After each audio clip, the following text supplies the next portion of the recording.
Good evening, neighbors. Wow, this feels really good. I have not done a YouTube video in a long time, and actually just going through the setup a moment ago, it just brought back campaign memories, and I'm going to start making more time to do this. I actually said that I would, and I guess I underestimated just how busy I would be as mayor. Tonight was one of the more difficult city commission meetings that I have been a part of. During a debate upon whether or not we were going to change the bylaws for the Three Rivers Housing Development Corporation, the one that's been in the news, to allow the removal of the majority resident requirement. So to set it up so that we don't need a majority residence, like the entire board could be people who don't pay taxes here. Every commissioner was allowed to speak. I took notes the whole time and, wanted to get back to their points and things that they had said. When it came my turn to speak, shortly into my turn, I believe it was Commissioner Dane she moved to call the question. Calling the question means we stop all debate. And the commission agreed with her. It had to be voted upon, and I was the only one that voted to allow me to speak. So your commission silenced your mayor. I knew that this vote was going to pass. I would say, give or take, roughly a dozen people spoke asking the commission not to remove this requirement. They all had different points of view, but they all, and different reasons why. But everybody wanted to keep the requirement, other than one person who just basically said that not enough people apply for board service. One of the most important things that happened tonight, I think, was the fact that a wonderful community member who used to work at Home Depot, Maggie's joining us right now, had applied for this board back on July 8th, and her name wasn't put forward. So that begs the question of how many other names were not brought forward, even for this board or over the years. Board service is difficult. I did it when I was on the DDA, and it is a thankless job. A husband and wife came up and spoke, and I don't believe that the gentleman had been on city boards before, but his wife certainly had been. She had served on the Historic District Commission and the DDA.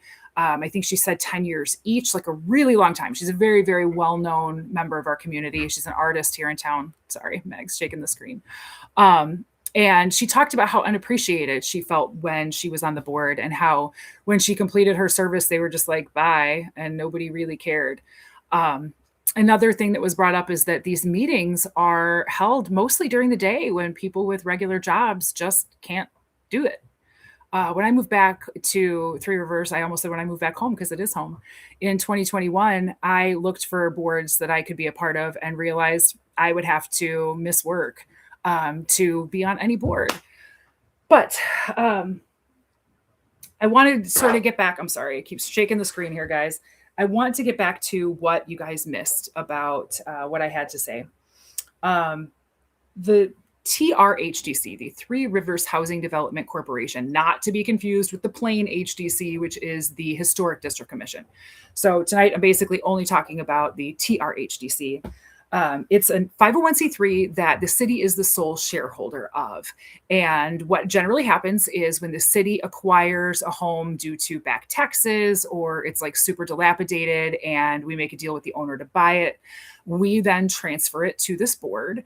Then the board determines what's wrong with the home and what it would take to fix it up. And then they determine somehow who to sell it to. That part is completely unclear. What happened was, several months ago, shortly after I became mayor and I started looking through the packets, I found that several of our boards didn't have the proper composition in terms of residents and non-residents. And this was one of them.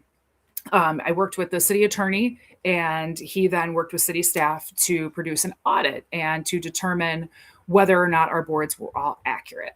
And they assured me that they all were. One other question at the time was whether there were people serving on multiple boards. Now, there are some exceptions to it, but generally speaking, you can't serve on more than one board. Again, there are a couple exceptions, has to do with like the planning commission. But anyway, I was assured that everything was fine.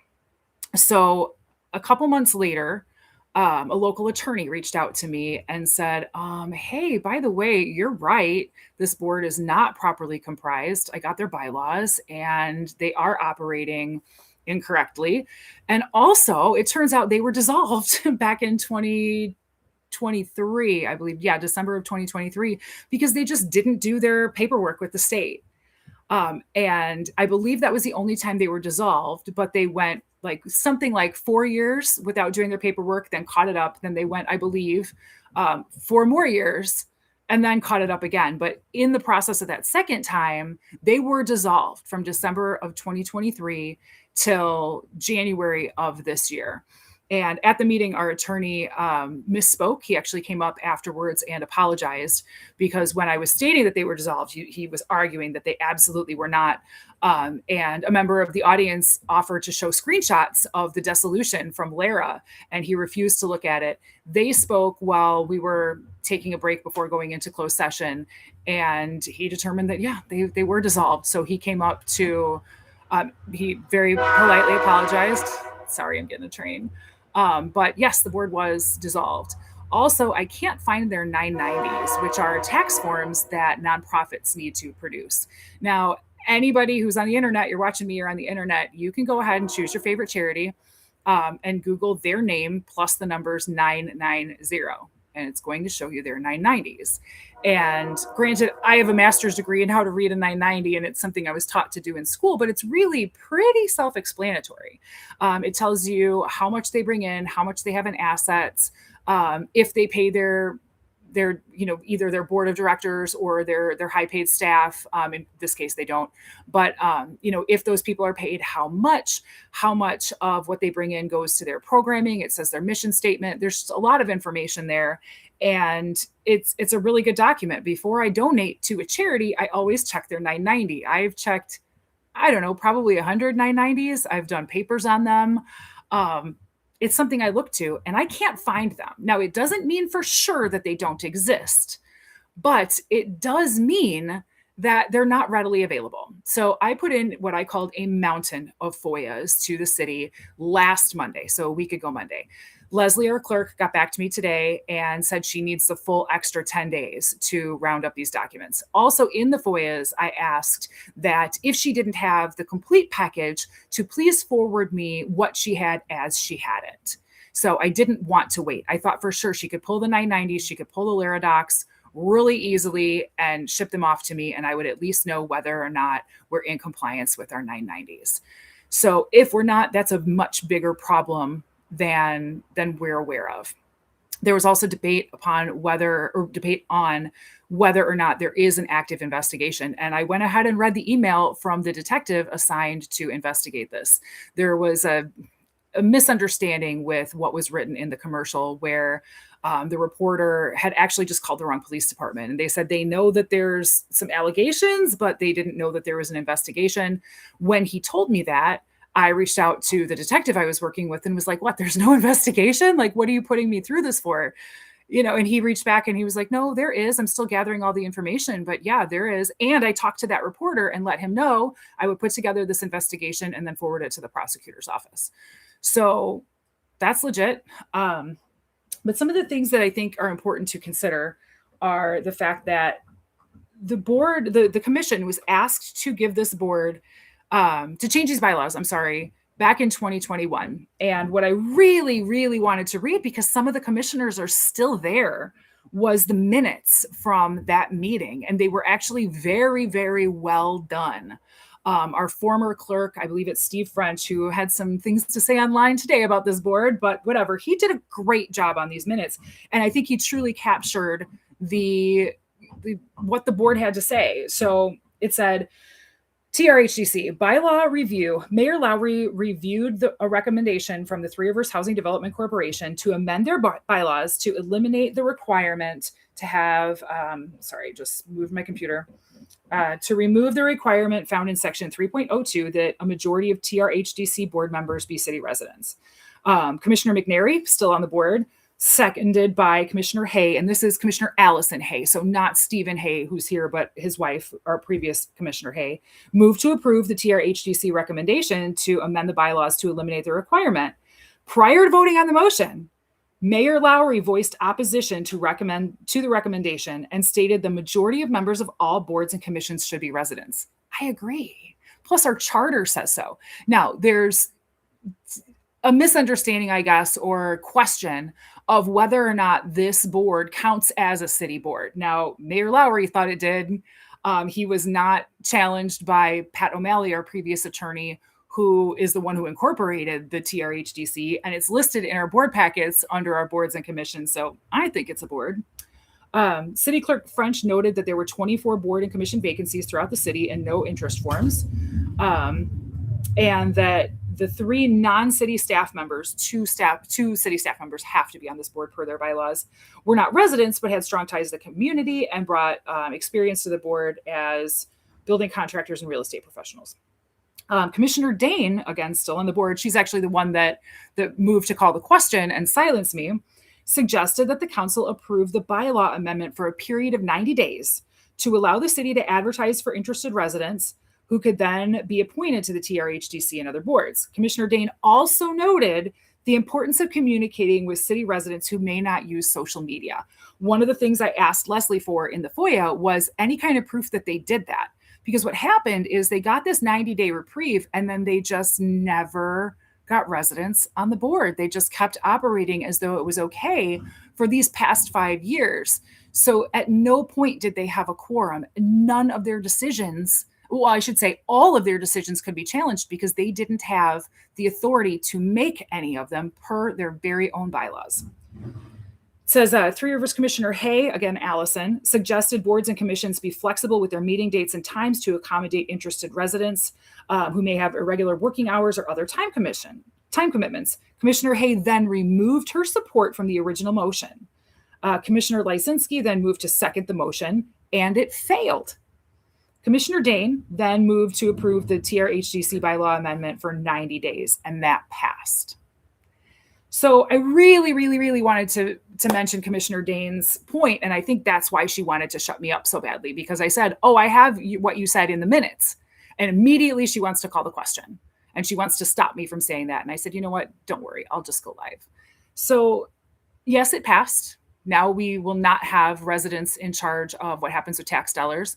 I will have to sign the transfer of a particular property. It is literally approved, and I will sign it, but I will always, until there is a majority of residents on that board, vote no. I will lose. The properties will still go to this board, and people who don't pay taxes here, well, I mean, I guess some of them pay taxes in some way or another. Some of them are property owners. But these decisions will not be made by a majority of residents. These decisions will continue to be made by people who could not even keep it a legal entity. And for 5 years, and I guess there were some other board members in that 5 years as well, didn't follow their bylaws. So essentially, the commission just rewarded people for not following the rules, and we're just going to keep giving them money. So I just wanted to say those things. I wanted to also sort of give a little clarity to some of the things that other commissioners said. I realize this live stream is getting a little long. I'm at 13 minutes. But there were definitely some misunderstandings there.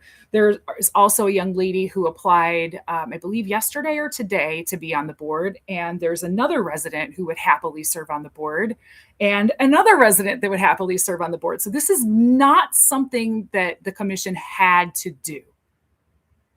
They made this choice to eliminate a resident majority just because they wanted to, with people literally at the meeting saying, I'll do it. They were like, nope, we're going to keep those same people. So I don't know how you feel about it. I had actually even suggested just changing out the city employees that were on the board to city employees who lived here, so as not to eliminate either of the volunteers who don't live here. That suggestion was declined at the last meeting we discussed this at, but it's just, we're in a position where now we have people who aren't residents making decisions about how to spend your tax dollars, my tax dollars. And we have a commission that silenced the mayor after I let everybody else speak, and then they just don't want to hear from me because they don't want their own words brought up against them. So that's what's going on, everybody. Ultimately, the investigation will continue. As I said before, I am not looking for criminal charges here. I was blown away when the Attorney General's office told me to take this to the prosecutor, who then told me to take this to the police.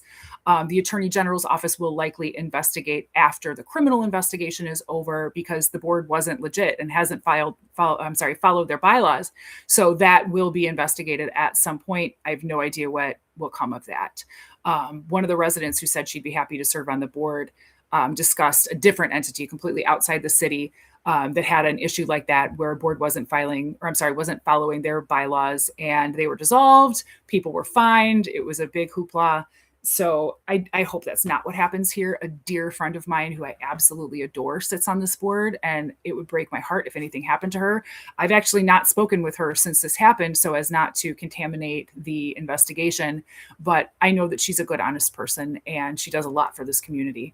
So I sincerely hope that nothing happens. But there is a responsibility when you're on any board, whether it's the commission or a 501c3, and you have to know the rules by which you're operating. So anyway, thanks for watching, everybody. I'm going to go ahead and end this live stream and play with my dog, and have a good night. Take care, everyone.